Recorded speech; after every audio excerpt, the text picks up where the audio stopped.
Hi friends, எல்லாருக்கும் வணக்கம். இன்றைக்கி டைலரிங் கிளாஸில், அதாவது ஒரு கல்யாணத்துக்கு முன்னாடி டைலரிங் கற்றுக்கிறது ரொம்ப ஈஸியாக அம்மா அப்பா நம்மளை கற்றுக்க அனுமதிப்பாங்க. அதுவே கல்யாணத்துக்கு அப்புறம் ஒரு 3 மாதம் டைலரிங் கிளாஸ் போய் கற்றுக்கிறதுக்கு நம்ம படுற பாடு ரொம்ப ரொம்ப கஷ்டங்க.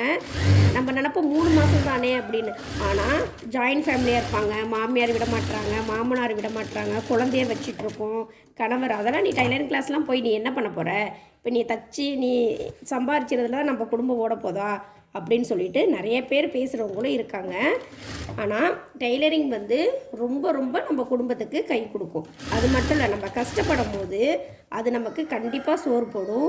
நம்ம கணவருக்குமே ஒருத்தவங்க வேலைக்கு போகிறாங்க அப்படின்னா குறைவான சம்பளத்தில் இருக்கிறவங்க நம்ம தச்சு நமக்கு வரக்கூடிய வருமானத்தில் நம்ம குடும்பத்தை ரன் பண்ணலாம். ஆனால் இந்த டைலரிங்கிறது ஒரு நல்ல ஒரு தொழிலுங்க. இதை யாருமே மிஸ் பண்ணாதீங்க. நம்ம எதுக்கோ அடம் பிடிக்கிறோம். ஆனால் கண்டிப்பாக என்ன செய்யுங்க, ஒரு 3 மாதம் டைலரிங் கிளாஸ் போய் கற்றுக்கிறதுக்கு கண்டிப்பாக என்ன செய்யுங்க, அடம் பிடிச்சாது நம்ம சேரணும். அதே மாதிரி கையோடு அடம் பிடிச்சி ஒரு மிஷின் கண்டிப்பாக வாங்கிடணும். புதுசாக கற்றுக்குறீங்க அப்படின்னா சின்ன மிஷினாக வாங்கிக்கோங்க. இல்லை நான் நல்லா கற்றுக்கிட்டு சம்பாதிக்கிறேன்னு நினைக்கிறவங்க பெரிய மிஷினாக வாங்கிக்கோங்க. அதனால் நான் என்ன சொல்கிறேன்னா, டைலரிங் கற்றுக்கிறது ரொம்ப ரொம்ப ஈஸியான விஷயம் கிடையாது. உண்மை அதுதான்.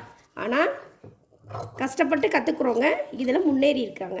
அதனால் யோசித்து கண்டிப்பாக எல்லோரும் ஒரு 3 மாதம் டைலரிங் கிளாஸ் போங்க.